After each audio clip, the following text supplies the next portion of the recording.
Carl Thomas Pope from the Fayetteville Observer. How difficult does Darlington rate for you on a difficulty or challenging scale? And part two of that is Gordon's got 5 more wins here than any other active driver. What does that sort of say about his ability at places like this? This place is really difficult. I had a lot of help before my first trip here from Jeff Burton. You know, he's really good here, and he helped me a lot with my first run here in the trucks. Bobby Hudson was spotting for me then, and he watched a million races here, and I've never got a win here, but we've run really well. We've run well in the trucks, the Nationwide, and in the Cup Series. We've had at least one Cup race get away that I thought we could win, and I feel like our Aflac Fusion's pretty good this weekend, but it is very difficult, and I think, you know, Jeff's success here says a lot about him as a driver and a lot about that team. I heard that it's 7 races, right? He's won 7 races. That's unreal. That's they're probably all 500-milers, right? That's all they've run here, right? Yeah. So I mean, that's the first race that I ran the truck race here. You know, we overheated the engine. We were running really well. We overheated the engine. But the first Cup race I came to here, I was just watching, hanging out. I watched the beginning of the race from up there in Turn 3 in that building. Watched a bunch of laps, and then I decided I'm going to drive back to Charlotte. Got back to my apartment, you know, drove all the way home. And I'd watched enough that I was ready to go home, you know.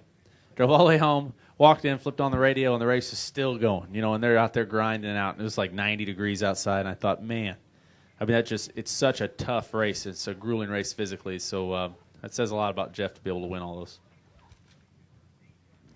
Next question. Let's go to Tom, and then we'll go to Brian, and then over here to Dwight. Hey, Carl. Tom Jensen, Speed.com. Can you bring us up to date with where you are with negotiations with Roush Fenway, and do you have any timetable for getting a deal done for next year? Yeah, I don't have any timetable, and just like I said at the beginning of the year, I don't really like to talk about that stuff, you know, in the media. I've been fortunate to be able to take care of it, you know, behind closed doors. But, you know, but it's all going well, and you know, we're just working on it. Go ahead, Brian. Brian Nelson, Motor Racing Network, right here, Carl. Harvick and Kyle have both kind of said that they like being in the position of having, you know, as many wins as possible because they can take more chances and be more aggressive with setups and strategies and so forth. As the point leader, would you rather be where you're at now, or do you think it's more advantageous to have more wins behind you? I'd much rather be where I'm at now. The wins are very important, though, and I think just the fact that we have 1 win is great. 2 would be better. I think both those guys are in a great position to make the chase, you know, because, I mean, they're both going to be in the top 20 in points, and I don't think there will be – it's kind of interesting, all the curves that go, you know, the statistics that go with that stuff. The more wins you have, I think if you can have 2 wins, I believe you'll be in the chase. So that's a relief, I'm sure, for those guys. But having the points lead is nice, too. I think it builds a lot of confidence within the team. This is the longest we've led the points. You know, we've been able to hang on the points lead for quite a while now.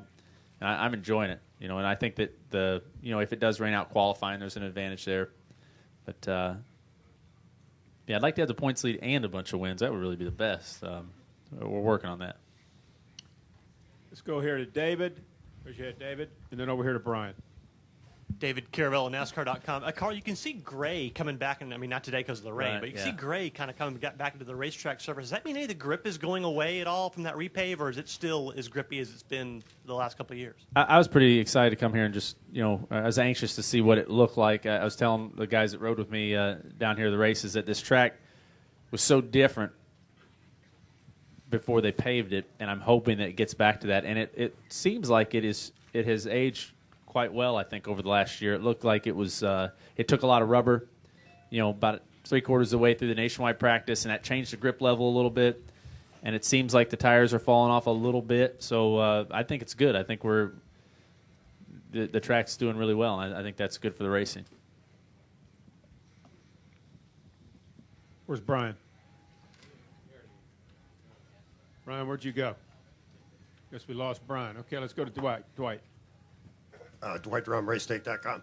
I asked Jeff Gordon a similar question a little while ago, but you guys, some of the fans might think you guys only work 4 hours a week. Could you explain what it's like being a NASCAR star as far as your routine and how many autographs you really do?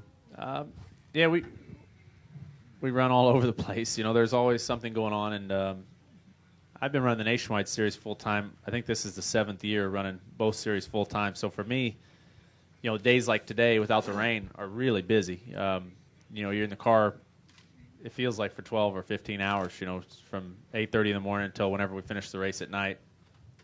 So those days are really busy. The one thing I've noticed since I've been doing this is that I'm, you know, my off days are like Monday and Tuesday. So I end up having days off when nobody else does. So that's kind of odd. But we work on the weekends essentially, and the guys in the shop are the ones that really work the hardest. The guys that work in the shop all week and then travel. But yeah, there's more than what you see on television, I guess is the best way to put it. There's a lot of work that goes into this, and it seems like the more you work, the better you go, so nobody lets up. Claire, I think Claire had a question. Go ahead, and then we'll get Rusty. Claire B. Lang, Sirius NASCAR Radio. First, does your baby boy look or act at all like you? Are you seeing anything now you got a boy? And second of all, talk about the frustration of this track the first time you learned to try to deal with Darlington. I don't know him well enough. You know, he's only been around for a couple of days, but he's healthy. You know, and that's the biggest thing. And that's one of the most stressful things that I hope I ever have to go through. I mean, that's just it's wild to anticipate how everything's going to go. But I'm very fortunate. And then as far as this racetrack, it's just wild to drive down in that corner into turn one.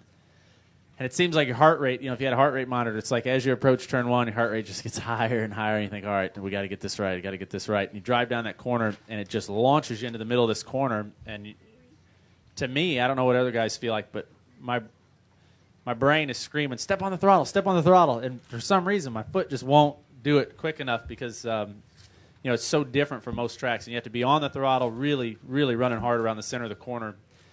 And you build up all this steam, and then the game then is to see if you can thread that needle off of two and launch down that back straightaway. So it's a very, very challenging racetrack. And I feel like the pace of the race, mentally at least, it changes a lot throughout the race. You get a lot more comfortable and understand how it's working. But the first few laps out here are tough.